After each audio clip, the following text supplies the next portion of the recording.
Okay, so now we'll go into near drowning. There's a few pages in this chapter on this. It is one of the major causes of accidental pediatric death. It's more common in lower or middle income countries. And in adults, it's usually because of alcohol or drug abuse. From 2005 to 2009, there were approximately 4,000 deaths due to drowning, and almost 1,000 were children under the age of 14.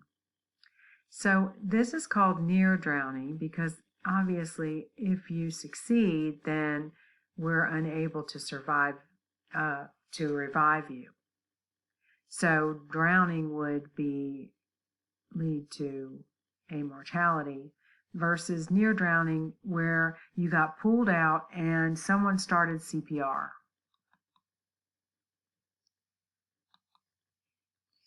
Now, the types of injury really is going to depend on what kind of water you were drowning in. So we have some reflexes that come into play when you start to drown.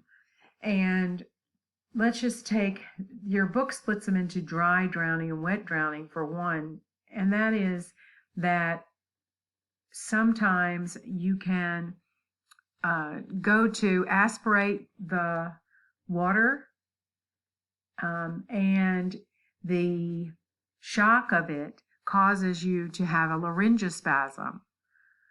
Have you heard that term before? In other words, your airway, your larynx, starts to spasm and close. It protects your airway for a minute, but you're drowning. So eventually it's going to open up and then you're going to get water in your lungs.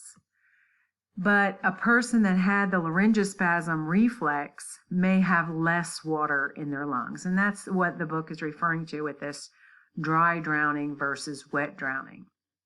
So we're going to look at that. And also cold shock. Cold is our friend. So in terms of, as far as cold being our friend, I know you must have heard the stories of children that were pulled out of icy ponds, icy lakes, and they were able to be revived. When the temperature of the body is so low, it'll shut down and decrease the oxygen demands. So it is possible to for these people to survive because of the lower temperatures of the water. And because normally, remember, you have to have blood to your oxygen to your brain. You don't have but a few minutes, 5 at the most. And so if you witness someone falling in and you pull them out immediately, yes, you've definitely caught them within that 5-minute period. But if you did not and you continue to attempt to revive them, it may be a definitely successful event due to the fact that the water was cold. So what happens now when water enters the lungs? Well, you're going to rapidly deplete all the surfactant.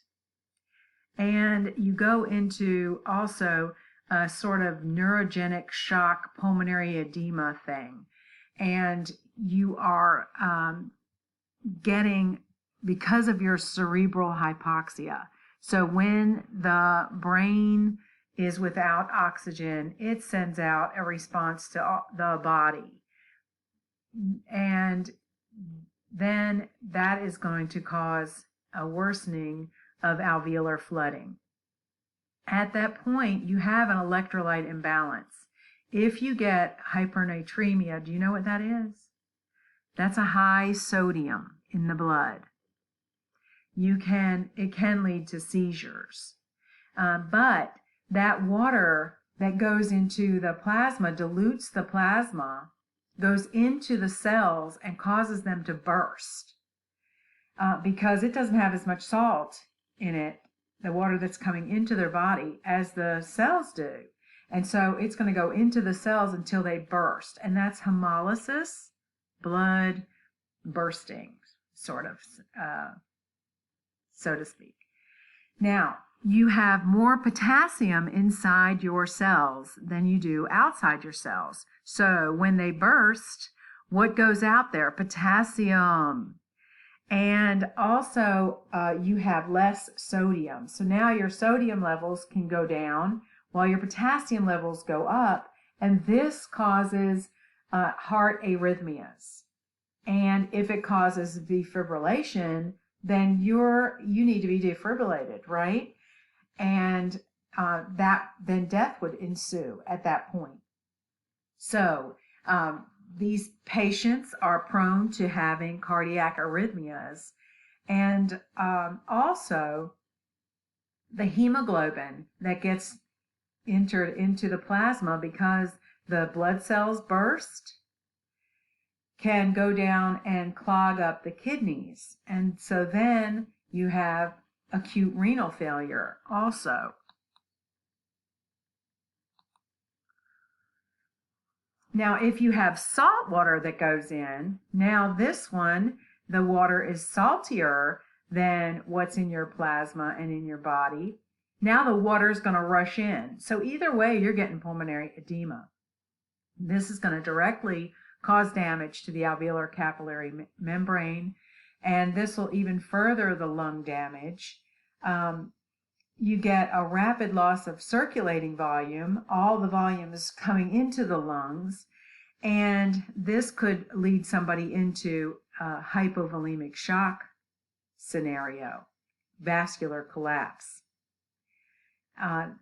So either freshwater or saltwater, both of them are very damaging to the lungs. And they cause ARDS. They're one of the causes because it is a direct lung injury. It is a cause for ARDS. So we're going to revert then to our ARDS therapy and remember how we treated them. With the initial pulmonary edema, we used our PEEP, right? So here on this slide, it shows that you're going to use a classical ABC approach. CPR needs to be started immediately. Once the heart rhythm is restored, then the patient will be placed on a mechanical ventilation. And you're anticipating the development of ARDS, and you will immediately start applying pressure, positive pressure, PEEP, PEEP, PEEP. So there's our PEEP again. And that is going to help with the oxygenation in this patient because you're going to see a pulmonary edema picture. Now, the other problem is that they didn't only aspirate water. What could have been possibly in that water? Oh my gosh. Chlorine, that would be detrimental to the lungs. Now you're talking a big lung injury. Or how about the bacteria that could have been growing in the water? I mean, we've all seen those reports on the news where they show the algae forming even in the salt water. All that now is in the person's lungs. So yes, definitely a setup for ARDS, but also a setup for initially a bad pneumonia or a pneumonitis, depending on whether it had chemicals in the water or organisms. So the chemical, they have what's called a chemical pneumonitis, where the chemicals caused inflammation of the lungs. And we know about inflammation in the lungs. It leads to ARDS. These are bad injuries to the lungs, and cells start responding immediately. Pulmonary edema ensues, leaky capillary beds, leaky fluid into the alveoli, and bam, you've got full-blown pulmonary edema, ARDS, difficult to ventilate. You're going to try to use PEEP. You're going to use your prone positioning, might help to get a better VQ match, right? Ventilation to perfusion. So we're trying to match those two things to get the best oxygenation with the least amount of damage.